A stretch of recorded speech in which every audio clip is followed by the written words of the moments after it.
Hello friends, कैसे हैं आप सभी लोग। आज हम पढ़ने वाले हैं साधारण ब्याज का टाइप नंबर 2। पिछले वीडियो में हमने साधारण ब्याज की शुरुआत करी थी। उसमें हमने सीखा था कि साधारण ब्याज क्या होता है, चक्रवर्ती ब्याज क्या होता है, ये कैसे निकाला जाता है, मिश्र धन क्या होता है। अब हम आज सीखेंगे कि साधारण ब्याज से रिलेटेड और किस किस टाइप के कैसे कैसे क्वेश्चन एग्जामिनर एग्ज़ाम में पूछ सकता है। तो बने रहे हमारी वीडियो के साथ।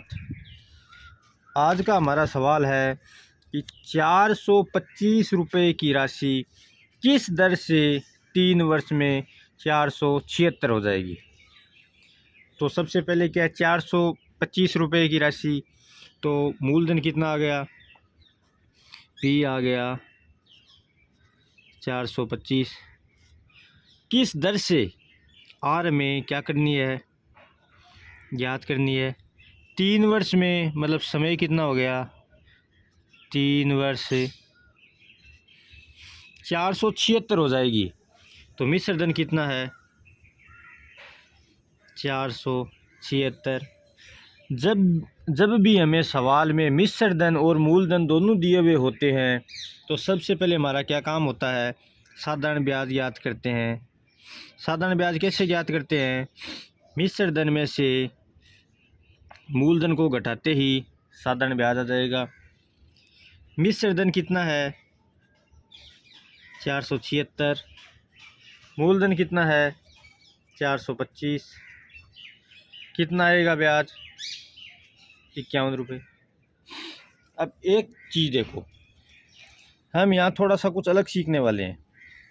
अलग क्या सीखेंगे कि ये जो 51 रुपये ब्याज आया है वह कितने साल का ब्याज है, 51 रुपये 3 साल का ब्याज है। कोई दिक्कत। तो जब 3 साल का SI, अगर 3 साल का 51 है तो 1 साल का SI कितना होगा, 51/3 17। कोई दिक्कत। तो 3 साल का SI 51 है तो 1 साल का SI कितना होगा, 17। अगर आपने 1 साल का SI ज्ञात कर लिया तो आपको रेट ज्ञात करने के लिए सूत्र भी लगाने की आवश्यकता नहीं है। कैसे, 1 साल का जो ब्याज होता है, रेट फिर कैसे निकालेंगे, रेट निकालेंगे, रेट बराबर 1 साल का ब्याज बटा मूलधन कितना है, 425। 425 रुपये पर 1 साल का इतना ब्याज हुआ है तो 17 425 का कितना % है, वही हमारी क्या है, रेट है। कोई दिक्कत। कितना आएगा, इसमें 25 का भाग गया 4 बार, इसमें 25 का भाग कितनी बार गया, 17 बार। 17 से 17 कैंसिल, कितना आया, 4%। सबसे पहले अगर हमें 3 साल का SI पता है तो हम 1 साल का SI ज्ञात कर सकते हैं। जब 1 साल का SI, 1 साल का साधारण ब्याज हमें पता हो गया, 1 साल के साधारण ब्याज में मूलधन का भाग देने पर हमें रेट मतलब वार्षिक दर प्राप्त होती है। अब अगर हमसे पूछे कि 1 साल बाद में राशि कितनी होगी, 1 साल बाद में मिश्र धन 1 साल बाद में कितना होगा, 425 तो था प्लस 17 रुपये 1 साल का SI था। कितनी आएगी, 7 5 12 2 2 2 4 442 रुपये। कोई दिक्कत। अब हम आगे देखते हैं। अब हमारा आगे टाइप नंबर 3 का सवाल है कि कोई धनराशि किस दर से 3 साल में 550 रुपये और 4 साल में 650 रुपये हो जाती है। हमें मूलधन नहीं दिया हुआ, मूलधन नहीं दिया हुआ। किस दर से? रेट भी नहीं दी हुई। 3 साल में 550 रुपये व 4 साल में 650 रुपये हो जाती है। अब देखो ये क्या है, ये है 3 साल का मिश्र धन है 550 रुपये, और ये क्या है, ये है 4 साल का मिश्र धन 650 रुपये। और मिश्र धन क्या होता है? मिश्र धन हमने देखा था कि अगर 3 साल का मिश्र धन का मतलब क्या है? 3 साल के मिश्र धन का मतलब है कि अगर हम साहूकार या बैंक को 3 साल के बाद ऋण चुकाते हैं तो हमें 550 रुपये चुकाने पड़ेंगे, 4 साल बाद चुकाते हैं तो 650 रुपये चुकाने पड़ेंगे। इसका मतलब 1 साल में जो ये एक्स्ट्रा 100 रुपये हम चुका रहे हैं, ये क्या है?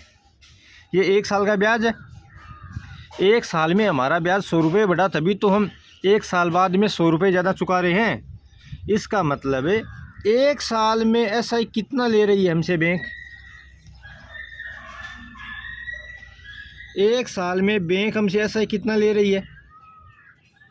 एसआई ले रही है हमसे किसी भी क्रमागत 2 सालों का मिश्र धन में अगर हम अंतर निकालें तो वही क्या होता है?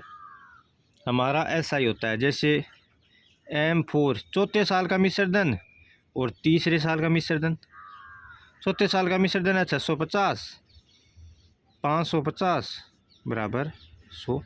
मतलब अगर हम 3 साल में चुकाते तो 550 रुपये चुकाने पड़ते, 4 साल में चुका रहे हैं तो 650 चुका रहे हैं, 100 रुपये ज़्यादा चुका रहे हैं। 100 रुपये ज़्यादा क्यों चुका रहे हैं? 100 रुपये ज़्यादा इसलिए चुका रहे हैं क्योंकि हमें 1 साल का वक्त ज़्यादा लगा है। 1 साल का वक्त ज़्यादा लगा है, इसका मतलब ये 100 रुपये 1 साल का हम ब्याज चुका रहे हैं। ठीक है, अब देखो 1 साल का ब्याज है 100 रुपये, ये 3 साल का मिश्र धन है। ठीक है, इसका मतलब इसमें 3 साल का ब्याज शामिल है। 3 साल का मिश्र धन है, इसमें क्या क्या है?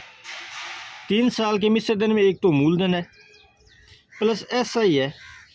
एसआई कितनी साल का है? 3 साल का, तभी तो 3 साल बाद में मिश्र धन बना। 3 साल बाद में मिश्र धन कितना है? 550। 550 मूलधन हमें पता नहीं, प्लस एसआई 3 साल का कितना है? 1 साल का एसआई है 100 रुपये, तो 3 साल का एसआई कितना होगा? 300। इससे पी का मान याद कर लो, 550 माइनस ये 300 इधर आ गए, ये पी कितना आया?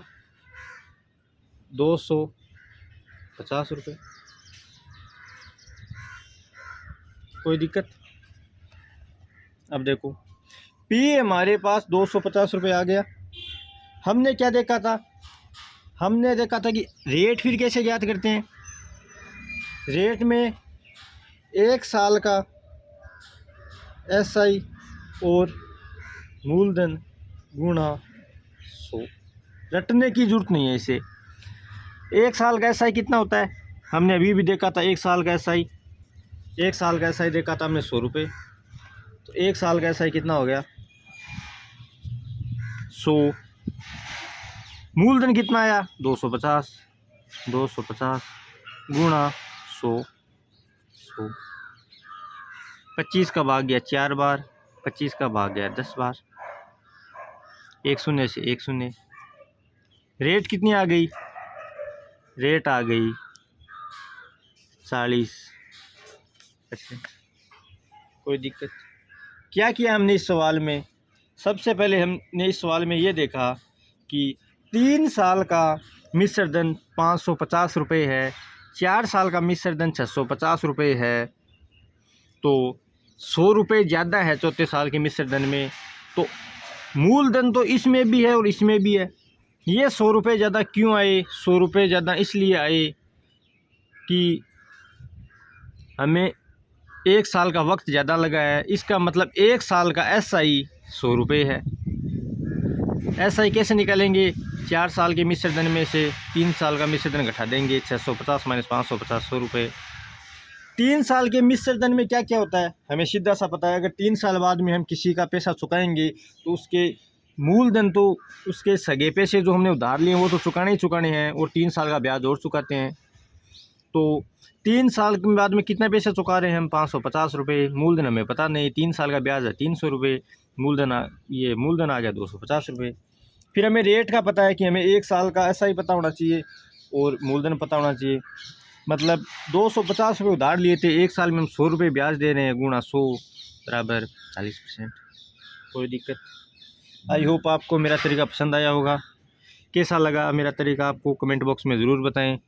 अगर अच्छा लगा हो तो लाइक एंड सब्सक्राइब ज़रूर करें और अपने दोस्तों के साथ शेयर भी करें। धन्यवाद।